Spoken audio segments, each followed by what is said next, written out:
एक सेकंड रुक जाइए, बस थोड़ा सा आवाज़ आवाज़ चेक कर लिया जाए। ठीक है, आ गया है।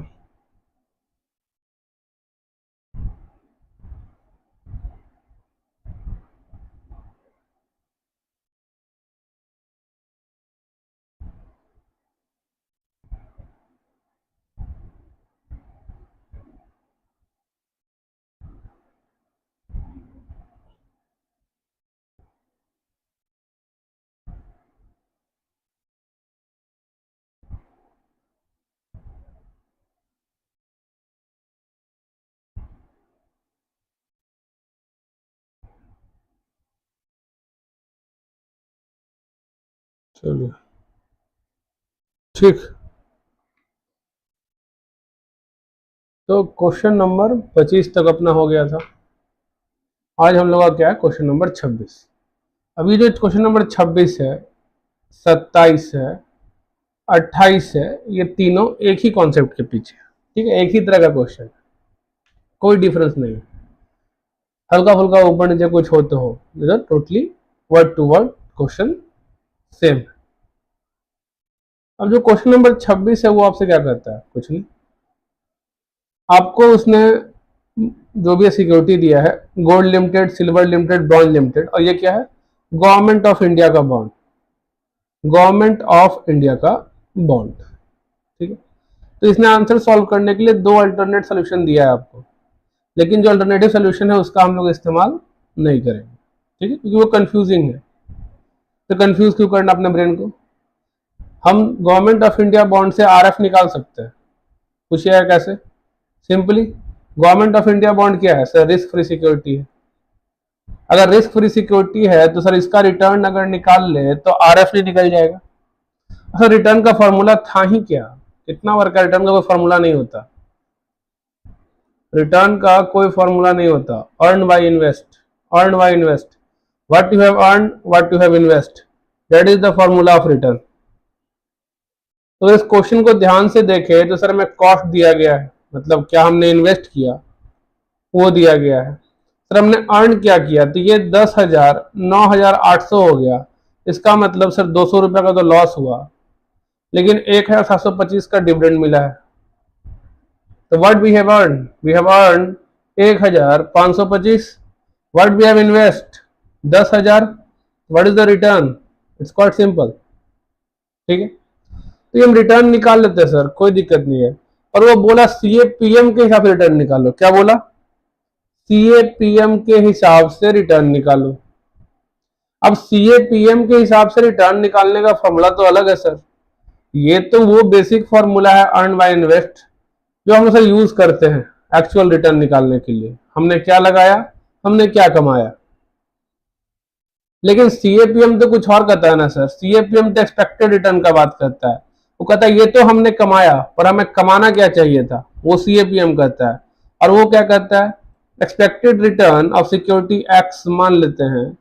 कहता है रिस्क भी तो चाहिए ही चाहिए हमको, प्लस प्रीमियम भी चाहिए, रिस्क प्रीमियम, रिस्क लिया हमने, मार्केट में आया रिस्क लिया तो उसका प्रीमियम भी चाहिए, multiply by beta of security, मैंने बीटा एक्स, ये होता है। तो सीएपीएम के लिए हमको क्या क्या चाहिए होगा, क्वेश्चन क्या बोला, सीएपीएम के हिसाब से निकालो। ये जो एवरेज रिटर्न दिया इसके बारे में समझेंगे। पहले हम लोग आते हैं, ये क्वेश्चन क्या बोला, बोला एक्सपेक्टेड रिटर्न निकालो सीएपीएम के हिसाब से। एक्चुअल रिटर्न तो निकाल सकते थे, नो डाउट, एक्चुअल रिटर्न इसका इस्तेमाल करके निकाल सकते थे, लेकिन उसको एक्चुअल रिटर्न चाहिए ही नहीं, उसको एक्सपेक्टेड रिटर्न चाहिए। तो एक्सपेक्टेड रिटर्न कैसे निकाले। अब बोला हर सिक्योरिटी का निकालने का है, ईच, मैंने गोल्ड लिमिटेड का एक्सपेक्टेड रिटर्न क्या होगा, सिल्वर लिमिटेड का एक्सपेक्टेड रिटर्न क्या होगा, ब्रॉन्ज लिमिटेड का एक्सपेक्टेड रिटर्न क्या होगा, और जी गवर्नमेंट ऑफ इंडिया बॉन्ड का भी एक्सपेक्टेड रिटर्न क्या होगा। ठीक है, ये हम लोग को निकालने का है। अब उसके बाद हमको रिस्क फ्री रिटर्न निकालने का है। अब खुद जरा दिमाग लगाओ, हमारे पास इस क्वेश्चन में खाली बीटा अवेलेबल है, देख रहे हो, बीटा अवेलेबल है, ना आर एम अवेलेबल है ना आर एफ अवेलेबल है, लेकिन इस पोर्टफोलियो का एक्सपेक्टेड रिटर्न अवेलेबल है। कितना? 15.70%, 15.70%। ठीक, तब कैसे निकाले बताओ? आर एफ कैसे निकाले, आर एम कैसे निकाले? तो देखो, अब यहां काम करेगा एक एजम्पशन। एजम्पशन क्या है? बोलेगा कि यही मार्केट है, मैंने मार्केट है, इसमें बस और बस 4 सिक्योरिटी है, मान लो।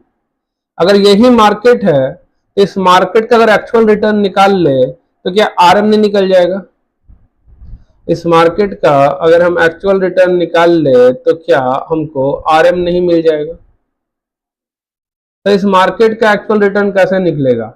इस मार्केट में क्या इन्वेस्ट हुआ और इस मार्केट में हमने क्या कमाया, अगर इसको डिवाइड करें अर्न बाय इन्वेस्ट तो हमको मार्केट का रिटर्न मिल जाएगा। मान लो कि ये बीएसई है, बॉम्बे स्टॉक एक्सचेंज, या नेशनल स्टॉक एक्सचेंज, वहां यही 4 सिक्योरिटी है बस। अगर यही 4 सिक्योरिटी है, इसका मतलब यही मार्केट है, यही 4 सिक्योरिटी ही मार्केट है। यहाँ जम्पशन है इस क्वेश्चन के अंदर क्या, ये मार्केट में बस यही 4 सिक्योरिटी है। अगर यही 4 सिक्योरिटी है, यही 4 सिक्योरिटी का अगर हम ये फॉर्मूला यूज कर ले सर, अर्न बाय इन्वेस्ट, तो हमको मिल जाएगा रिटर्न ऑफ मार्केट, आरएम। ये क्वेश्चन एक एजम्पशन पे बेस है। कौन सा एजम्पशन? कि एक मार्केट है जहां 4 ही सिक्योरिटी है, मैंने एक शेयर का मंडी है जहां 4 ही सिक्योरिटी है। क्या समझे? समझ में? तो जहां 4 ही सिक्योरिटी है तो 4 सिक्योरिटी का क्या रिटर्न हुआ अगर ये निकाल लिया जाए तो हमें आरएम मिल जाएगा। मैंने ऐसा होता तो नहीं है रियल लाइफ में, वैसे बात है, एनएससी में हजारों सिक्योरिटी है, लेकिन हमें सिखाया जा रहा है कि कैसे आरएम निकलता है। हजारों सिक्योरिटी है तो क्या हुआ, आरएम निकालने का फॉर्मूला वही है, what the person invest in the market, ठीक है, and what they have earned from the market, that is the RM, simple। what is the RM? क्या लोगों ने इन्वेस्ट किया और फिर क्या लोगों ने कमाया मार्केट से? सब लोगों ने, एक नहीं, सब लोगों ने क्या कमाया, वही है आरएम। तो अगर हम ये एजम्पशन ले रहे हैं कि सर यही मार्केट है जहां 4 ही सिक्योरिटी है तो आरएम क्या होगा बताइए? चलिए, तो काफी इजी है सर। आरएम क्या होगा सर? सिंपल। अगर हमको आरएम निकालने कहे तो आरएम कहेंगे sir what we have invest, sir we have invest 10,000, what we have earn, sir 1,725 और माइनस 200, 1,725 का डिविडेंड कमाया और ये कैपिटल एप्रिसिएशन की जगह कैपिटल डेप्रिसिएशन हो गया, 10,000 लगाया 9,800 हो गया वैल्यू, तो माइनस 200। उसके बाद हमने और क्या पैसा लगाया मार्केट में, 15,000, और हमने क्या कमाया सर, 1,000 रुपए का डिविडेंड कमाया, और ये 15,000 का वैल्यू 16,200 हो गया, तो 1,200 वो भी तो कमाया। उसके बाद what we have invest 14,000, what we have earn 700 sir कमाया हमने डिविडेंड, प्लस 6,000 का सर कैपिटल अप्रिसिएशन, ये भी तो हुआ, plus what we have invest 36,000, what we have earn by investing that, sir 3600 का डिविडेंड कमाया, और बेस सब बात है, और कैपिटल डिप्रिसिएशन हो गया कितना का, 1500 का, 36,000 माइनस 37,500, 1500 का कैपिटल डिप्रिसिएशन, 1500, तो माइनस 1500, सॉल्व करिएगा इसको, आपका आरएम मिल जाएगा। क्या समझे? यहाँ जंक्शन क्या था कि गिवन जो सिक्योरिटी है वही मार्केट है, बस मार्केट और है ही नहीं, वही 4 सिक्योरिटी मार्केट बना रहा है।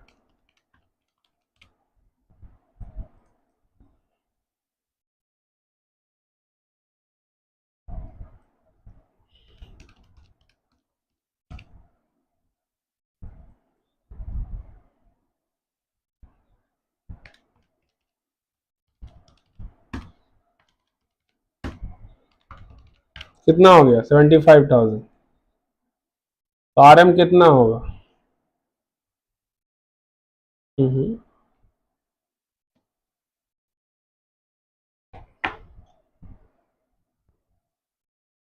RM कितना होगा?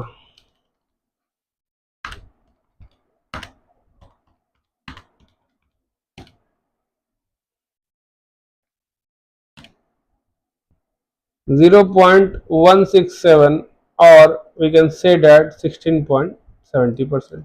समझ में? अब या तो ऐसे बनाओ या तो टेबुलर फॉर्म में लाइन खींचते रहो। क्या समझे? निकल गया आरएम। अगर आरएम निकल गया और क्वेश्चन में हमें अवेलेबल क्या था sir, average return on portfolio 15.70%। अगर हमको एक्सपेक्टेड रिटर्न पोर्टफोलियो का दिया गया है तो हम कह सकते हैं ना, ERP equals to expected return of portfolio equals to RF plus RM minus RF into beta of portfolio. अब क्योंकि वो एवरेज बोला तो हम लोग बीटा का एवरेज कर देंगे, ध्यान रखिएगा। एवरेज रिटर्न ऑन पोर्टफोलियो, यहाँ कोई वेट नहीं होगा। वेट क्यों नहीं यूज होगा? क्योंकि एवरेज बोला। अगर एवरेज बोला तो इसका मतलब होता है बीटा का एवरेज। अगर बीटा की एवरेज का बात करें तो इन चारों को जोड़ देंगे डिवाइड बाई 4, तो एवरेज बीटा निकाल लेते हैं हम लोग। एवरेज बीटा क्या होगा? जब भी आपसे एवरेज बीटा बोलते कुछ नहीं करना है, वेट का इस्तेमाल ही नहीं करना है। वेटेड बीटा बोलेगा तो वेट का इस्तेमाल होता, ठीक है। और आंसर आप लोग वेटेड बीटा से भी निकाल सकते हैं, पर क्यों अपने टाइम वेस्ट करना? जब आईसीआई दोनों आंसर को सही मान रहा है, वेटेड वाला भी और ये वाला भी, तो इजी है जिसको सॉल्व करना है। हार्ड पर क्यों जाना है? वो कॉम्प्लेक्स होता है, तो समझना ही क्यों है? मेरे हिसाब से जो चीज मार्क्स दे नहीं सकता उसको समझ के क्या फायदा। ये है एवरेज बीटा आपका। अगर एवरेज बीटा ये है, एक्सपेक्टेड रिटर्न हमें पता है पोर्टफोलियो का कितना था, 15.70%। RF हमें पता नहीं, RM अभी निकाला है सर 16.70% माइनस RF इंटू 0.5025, तो उसको सॉल्व करिएगा। 15.70% इक्वल्स टू RF प्लस 16.70 इंटू 0.5025, 8.39175 माइनस 0.5025 RF। तो 15.70 minus 8.39175 equals to 7.30825 equals to कितना हो जाएगा? 1 माइनस 0.5025, 0.4975। तो RF कितना होगा निकाल लीजिए। RF कितना होगा? तो 7.30825 डिवाइड बाई 0.4975, तो RF इक्वल टू 14.70%। राउंडिंग करिएगा तो आ जाएगा, ठीक है, 14.70%। तो आपको RF मिल गया तो हर सिक्योरिटी का CAPM पुट करना क्या है? कुछ नहीं सर, हर सिक्योरिटी का बीटा पता है आपको। RF निकाल लिया, RM निकाल लिया, तो करना ही क्या है सर? अगर हम फर्स्ट सिक्योरिटी का बात करें जो कि था गोल्ड लिमिटेड का, उसका क्या होगा? तो उसका यही ना होगा सर, RF कितना है? 14.70। सर RM कितना है? तो 16.70 माइनस 14.70, 16.70 था ना? हाँ। बीटा क्या है गोल्ड लिमिटेड का? 0.60, तो कितना होगा निकाल लीजिए। 16.70 माइनस 14.70 गुने 0.60 प्लस 14.70, आया समझ में? ऐसे ही करते हुए आप सारे सिक्योरिटी का निकाल लीजिएगा, ठीक है। आइए देखिए, इसने भी वही काम किया। क्या किया? इसको मान लिया मार्केट।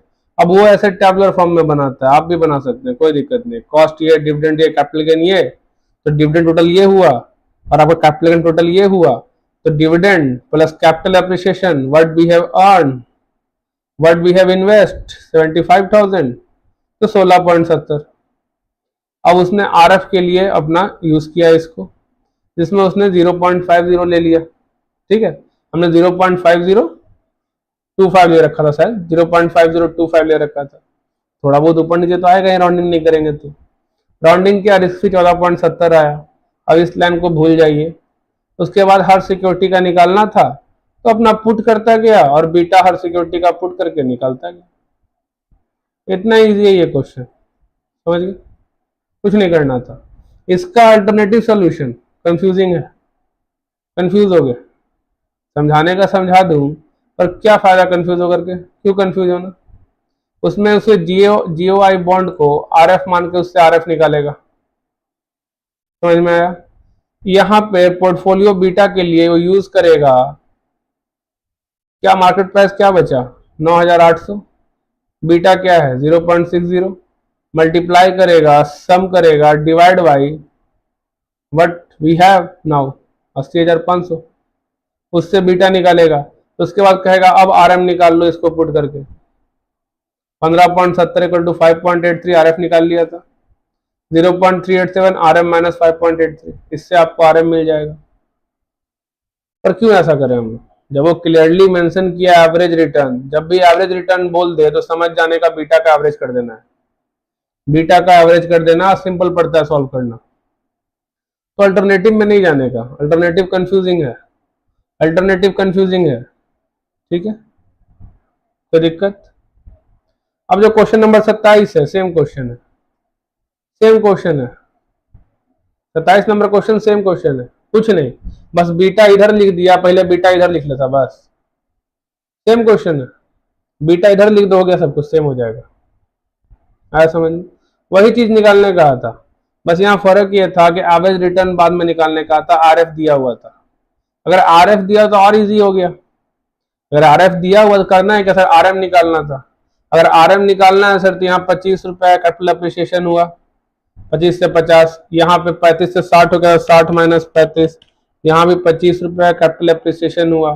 फिर यहाँ सर 135 माइनस 45, यहाँ पे कैपिटल अप्रिसिएशन 90 रुपया का हुआ और यहाँ पे 5 रुपया का हुआ। तो टोटल कैपिटल अप्रिसिएशन कितना हो गया सर, 25 प्लस 90 प्लस 5 145, और ये सर डिविडेंड मिला है, ठीक है, इसको जोड़ लेंगे, 145 plus 146, what we have earn 291, what we have invest sir 25 plus 35 plus 45 plus 1000, तो 25 plus 35 plus 45 plus 1000, we have invest 1105, तो आरएम कितना होगा, तो 291 डिवाइड बाई 1105, तो आरएम सर आपका 26.33%। अगर आरएम निकल गया, आरएम निकल गया, आरएफ दिया हुआ है, तो हर सिक्योरिटी का RF plus RM minus RF into beta नहीं निकाल सकते हो क्या? बीटा क्या होगा इसका 0.8, इसका बीटा 0.7, 0.5, 0.01। इतना इजी क्वेश्चन एग्जाम में आ जाए तो सही मायने में नाचो, ठीक है। बोलता है एवरेज रिटर्न निकालो पोर्टफोलियो का, कुछ नहीं, इसका एवरेज कर देने का, इसका एवरेज कर देने का, वेटेड नहीं करने का। अगर एवरेज रिटर्न ऑन पोर्टफोलियो निकालने का है तो एवरेज बीटा कर देने का। एवरेज बीटा कितना होगा बताओ? तो sir 0.8 plus 0.7 plus 0.5 plus 0.01, sir average beta divide by 4, sir average beta 0.50 आएगा, ठीक है, 25 है, राउंडिंग कर लिया 0.50। सर ये पता है, आरएम पता है, आरएफ पता है, तो एवरेज रिटर्न पोर्टफोलियो ही निकल जाएगा क्या? सिंपल है सर, एक लाइन में, एमसीक्यू में आए तो मजा ही आ जाए, 2 नंबर फ्री का मिलेगा, क्या समझे? निकालो कितना होगा, 26.33 माइनस 14 इंटू 0.50 प्लस 14, 20.165%। आया समझ में कैसे करना है? यहाँ पे आरएफ दिया हुआ था, पिछले वाले क्वेश्चन में आरएफ निकालना पड़ा था, क्योंकि वहां पे हमको क्या दिया हुआ था, वहां पे हमको एवरेज रिटर्न दिया हुआ था, यहाँ पे हमको एवरेज रिटर्न निकालना था, ठीक है, इसलिए आरएफ दे दिया, समझ में? वहां एवरेज रिटर्न दे दिया था तो हमने आरएफ निकाला, यहाँ पर आरएफ दे दिया तो हमने एवरेज रिटर्न निकाला है, बस। Question number 28 same question, word to word same, वही simple average return portfolio risk दे दिया है, जैसा क्वेश्चन नंबर अपना 27 था। कुछ नहीं करना होता इन क्वेश्चनों में, बस एक ही एजम्पशन है, ये जो दिया गया यही आरएम है, ये जो दिया गया है यही RM है। अगर इसका रिटर्न निकाल ले, रिटर्न का फॉर्मूला क्या है? Earn by invest. ठीक है, what we have earn, what we have invest. अगर ये निकाल ले तो सर निकल जाएगा। RM निकल गया, RF दिया हुआ है, बीटा हर सिक्योरिटी का दिया हुआ है, निकाल लेंगे। हाँ, अब एवरेज रिटर्न निकालने का एक और तरीका है। अगर CAPM से एक्सपेक्टेड रिटर्न निकाल लिए हर सिक्योरिटी का, तो उसको भी डिवाइड बाय 4 करेंगे तो भी निकल जाएगा। ठीक है, या फिर बीटा को डिवाइड बाय 4 करके, 4 था डिवाइड बाय 4 होगा, अगर 5 होगा डिवाइड बाय 5 होगा, डिवाइड बाय 5 करके फिर वही CAPM में पुट कर देंगे, काम खत्म। तो आपका क्वेश्चन नंबर 26, 27, 28 सेम लाइन पे क्वेश्चन था। क्वेश्चन नंबर 29 और 30 अब सेम लाइन पे क्वेश्चन, काफी इजी क्वेश्चन। अगर 29 और 30 की बात करें तो कुछ नहीं है। 29 नंबर क्वेश्चन क्या कह रहा है आपको, सिंपली मानिए तो 29 नंबर क्वेश्चन आपको कह रहा है एक इन्वेस्टर है जो 1000 शेयर फैटलेस कंपनी का ले रखा है। ठीक है, प्रेजेंटली डिविडेंड जो है 2 रुपया है, मतलब D0 2 रुपया है। The share is being sold at ₹25, मतलब अभी जो शेयर बिक रहा है वो प्राइस 25 है।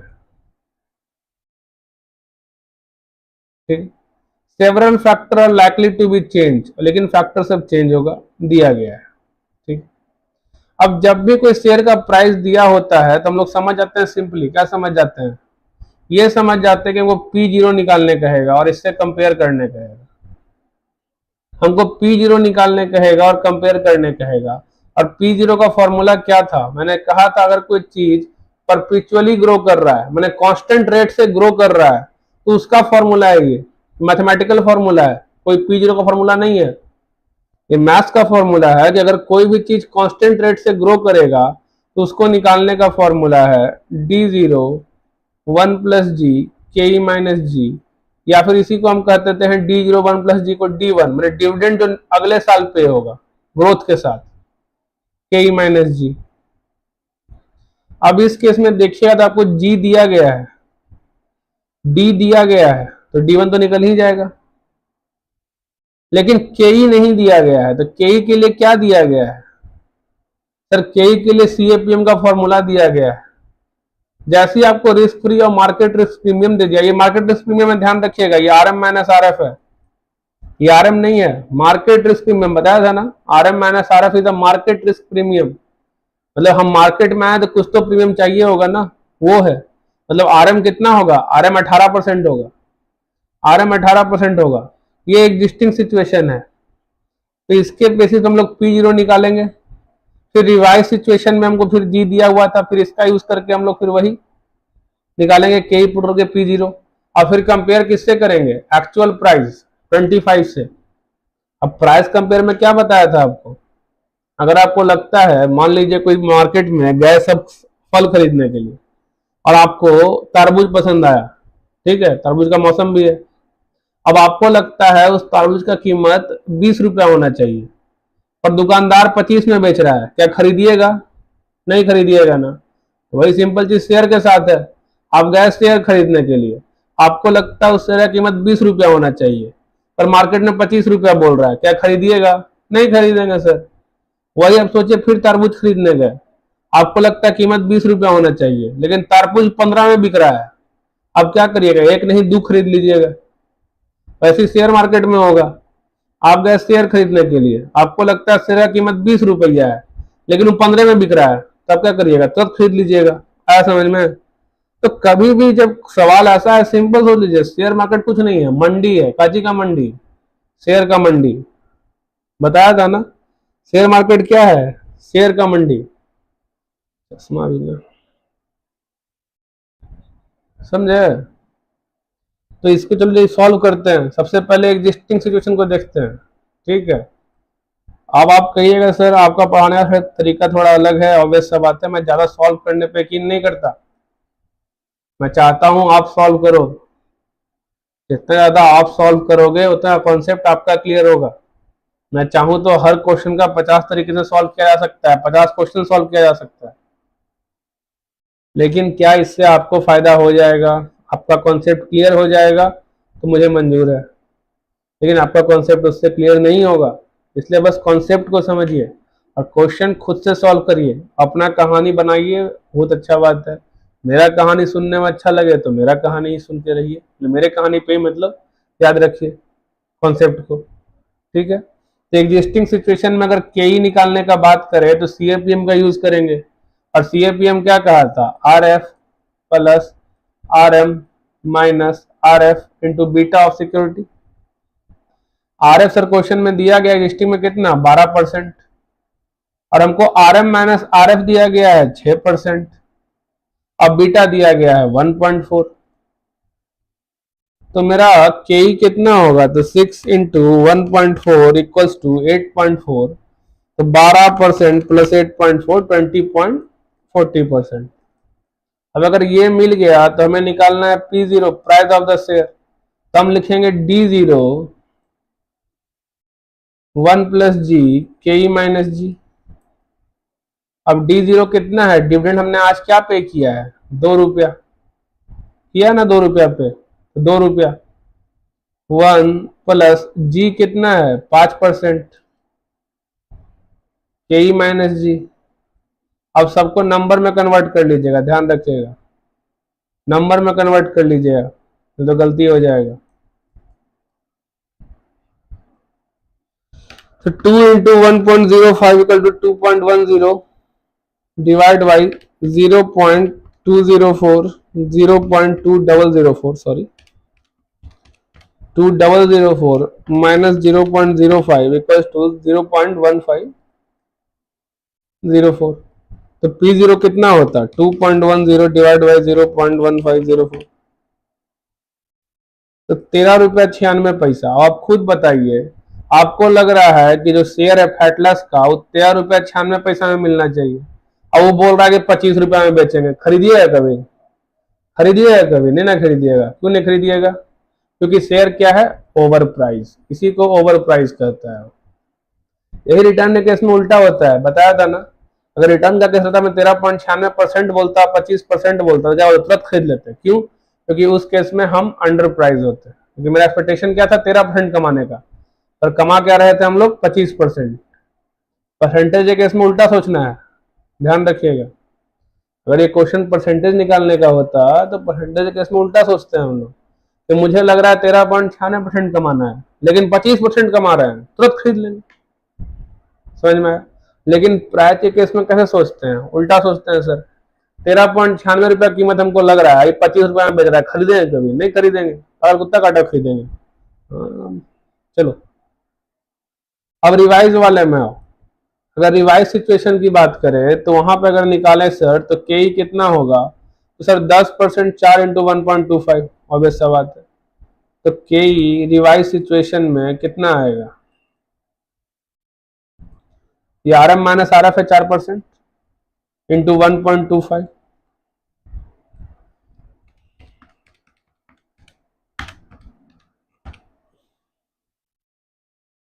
15%। तो पी जीरो कितना होगा, सर डी जीरो तो सेम है, पर जी सर चेंज है, जी कितना है यहाँ 9% है, के ई कितना है यहाँ 0.15 है, जी कितना है 0.09 है। तो 2 into 1.09 equals to 2.18 divide by 0.15 minus 0.09 equal to 0.06, तो 2.18 डिवाइड बाई 0.06 इक्वल्स टू 36 रुपया 33 पैसा। अब यहाँ पे देखिए आपको लग रहा है कि 36 रुपया शेयर कीमत होना चाहिए, लेकिन 25 रुपया में बिक रहा है, क्या करिएगा, तुरंत खरीद लीजिएगा, तुरंत खरीद लीजिएगा, क्यों, क्योंकि इस केस में कहा जाएगा अंडर प्राइस, ये शेयर अंडर प्राइस है, आया समझ में। तो ओवर प्राइस अंडर प्राइस तो लिखने का है एग्जाम में, मैं लिखना कैसे है, तो share is under price therefore will by this and that, अंग्रेजी बतियाना है, ठीक है, अंग्रेजी बतियाना है, बताइएगा वहां पे, जितना अच्छा अंग्रेजी उतना बढ़िया है आपका। कौन था, ये क्वेश्चन था ना, देखिए 36.33 आया और 13.63 आया, उसी को कहानी बतियाया। अब इतना बड़ा कहानी आपको बताने की जरूरत नहीं है, आप छोटा कहानी बताइएगा तो भी काम चल जाएगा आपको, ठीक है। In existing scenario the share is over priced, therefore the SEC should, therefore the investor should sell the share. ठीक है, अब ओवर प्राइस चीज थोड़े बाई करेंगे, सेल करेंगे। अगर बाई नहीं करेंगे तो क्या करेंगे, सेल करेंगे, अवश्य बात। वही दूसरा केस में the in revise situation the price of a share is under price, therefore the investor will by या होल्ड। अगर है तो होल्ड रखेगा, नहीं तो इसके पास था पहले से तो होल्ड रखेगा, बाई नहीं करेगा। अगर था पहले से तो होल्ड रखेगा, और नहीं था तो बाई करेगा। और यहाँ पे क्या है कि पहले से था शेयर उसके पास, क्वेश्चन में क्या लिखा हुआ था, पहले से था उसके पास 1000 शेयर होल्ड कर रहा था। तो जब लगा उसको 13 रुपये 33 पैसा 25 में बिक रहा है और आपके पास सामान है, तो सामान महंगा बिक रहा है, आप क्या करिएगा, तुरंत बेच दीजिएगा, बाई नहीं तो सेल करिएगा, वैसा बात। अब था पहले तो बाई तो करेंगे नहीं, होल्ड रखेंगे। ये तो नॉर्मल कॉन्सेप्चुअल चीज है जो एक नॉर्मली सोच सकते हैं आप बैठ के, कोई दिक्कत नहीं है। अभी जो क्वेश्चन नंबर 30 है तो और इजी है। कैसे, देखो अब यहाँ पे दिक्कत क्या है, डिविडेंड चेंज है दोनों केस में। ठीक है, फिर वही के ही निकालना है और फिर वही जी दिया हुआ है, सेम क्वेश्चन। आप कंपेयर करना है 40 रुपया से, तो नहीं कर लोगे, कर लोगे ना, तो खुद से करके देखना। यहाँ पे पहले से वो होल्ड कर रखा है, तो क्या बताना होगा, या तो सेल करे या होल्ड रखे, ये बताना होगा। तो देखो क्या किया गया। अब एग्जिस्टिंग सिचुएशन से, ठीक है, एग्जिस्टिंग, तो अब ऐसा होता है 12%, 5% क्या है, RM माइनस RF दिया गया है, तो 12%। ठीक है, RM minus RF 5% into beta क्या दिया गया था 1.3, उससे निकल के आया के निकल गया। हमने प्राइस निकाला P0 3 into 1.09 divide by 0.185 minus 0.09, price निकल के आया ये। अब खुद बताओ, एक सामान का कीमत तुमको लग रहा है ये होना चाहिए, अब मार्केट में चल रहा है ये, तो क्या करोगे, तो सेल कर दोगे। क्यों, बाई नहीं करोगे तो क्या करोगे, सेल करोगे। बाई तो नहीं ना करोगे इसको, ये तो क्लियर है, तो क्या करेंगे, सेल करेंगे। क्यों, है मेरे पास पहले से, सेल कर देते हैं। नहीं होता तो उधार मांग के सेल किए होते हैं, बताया था ना केस, जो इंट्राडे ट्रेडिंग कैसे काम करता है बताया था ना कहानी में, वही चीज है। अगर नहीं है तो बोरो करके सेल करेंगे लेंडिंग स्कीम के अंदर। अब दूसरा केस में वही निकाला, क्या हुआ देखो, 10% था, 4% था, 1.4 था, निकाल लिया 15.60, प्राइस निकाला। अब यहाँ पे 2.5 रुपया लेगा, क्यों, तो ये क्वेश्चन रिवाइज कर दिया उसको भी, नेक्स्ट ईयर डिविडेंड 2.5 रुपया है। तो अगर यहाँ निकाल रहे थे तो हम निकाले कि नेक्स्ट ईयर डिविडेंड क्या होगा, तो D01 प्लस जी, लेकिन एक्चुअली में नेक्स्ट ईयर 2.5 हुआ, इससे कोई मतलब नहीं है कैलकुलेशन को। फिर नेक्स्ट ईयर 2.5 होगा तो ये नेक्स्ट ईयर D0 बन गया, नेक्स्ट ईयर D0 क्या बन गया 2.5, जब नेक्स्ट ईयर पहुंच चुके हैं हम लोग। अब वहां पे बताना है कि नेक्स्ट ईयर में शेयर रखे रहे कि बेच दे, तो वहां पे D0, वहां पे जी क्या था 0.07, समझे कहानी, नहीं समझे। उसके पास शेयर था, अभी के साल में कैलकुलेट किया, आज क्या करे वो, तो आज निकाला अपना प्राइस, अब बोला होल्ड रखना है। ठीक है, नेक्स्ट ईयर गया, इस टाइम तो D0 ये था, अब नेक्स्ट ईयर में D0 कौन हो गया, ये हो गया। अब ये जब D0 हो गया तो यहाँ पे 2.5 रुपए लेंगे ना, 3 रुपए थोड़े लेंगे। यहाँ पर क्या था, यहाँ पे सिचुएशन वही था, वही 2 रुपया ही था, बस वो चेंज किया था कि बस एग्जिस्टिंग सिचुएशन में निकालिए क्या होगा, और हल्का सा चेंज कर दिया जाए तो क्या होगा। पर यहाँ पे अलग कहानी है, यहाँ पे कि आज मेरे पास था 3 रुपए देने वाले थे डिविडेंड, आज दिए 3 रुपए, नेक्स्ट ईयर लेकिन 2.5 रुपए दिए, पर ये आज तो पता नहीं था कि 2.5 रुपए दिए नेक्स्ट ईयर, तो आज तो 3 रुपए से निकाल लिए हम लोग D0 करके, पर जब नेक्स्ट ईयर पहुंचे तो हमको मालूम था कि अब D0 2.5 रुपया है, तो अब हमको प्राइस क्या निकालना है, P0, उस साल P0 क्या है, समझ में आया। तो ऐसे ही आपका सॉल्व करता है, समझ गए। तो कोई सवाल हो तो पूछ लीजिए, आज के लिए नहीं तो यहीं पे खत्म किया जाएगा। ज्यादा क्वेश्चन आपका बचा नहीं है, कितना क्वेश्चन है आपका, एग्जाम शायद 2 3 4 को है ना, हाँ तो 4 तक खत्म, 4 के पहले ही खत्म हो जाएगा। आपका जो एक इम्पोर्टेंट क्वेश्चन है कहाँ गया, शायद यहाँ पे है भी नहीं, हाँ ये नहीं तो शार्प नहीं, इस वाले में नहीं ना, आपको नहीं दिया गया वो क्वेश्चन मेरे ख्याल से, वो क्वेश्चन किताब में है, वो क्वेश्चन भी बताऊंगा, बहुत अच्छा क्वेश्चन है। ठीक है, अगर समय मिला तो ऑब्वियस बात है एग्जाम के पहले, नहीं तो फिर क्लास अपना चलता रहेगा, एग्जाम दे के आइए, अगर एग्जाम है तो बेस्ट ऑफ लक। अब लेट से तो शुरू ही किया था यार, 1 महीना हुआ है क्लास का, तो खत्म कर पाना तो पॉसिबल नहीं था, लेकिन फिर भी कोशिश किया गया। आपका जो हार्डेस्ट चैप्टर सब है, फॉरेक्स, डेरिवेटिव, पोर्टफोलियो, इनको मैंने खत्म करने का कोशिश किया, आपको एक कॉन्सेप्ट समझाने की कोशिश किया, कहानी बताया कैसे आप इससे कैसे याद रख पाओगे। चलिए कोई क्वेश्चन है तो पूछ लीजिए, नहीं तो चला जाए।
गुड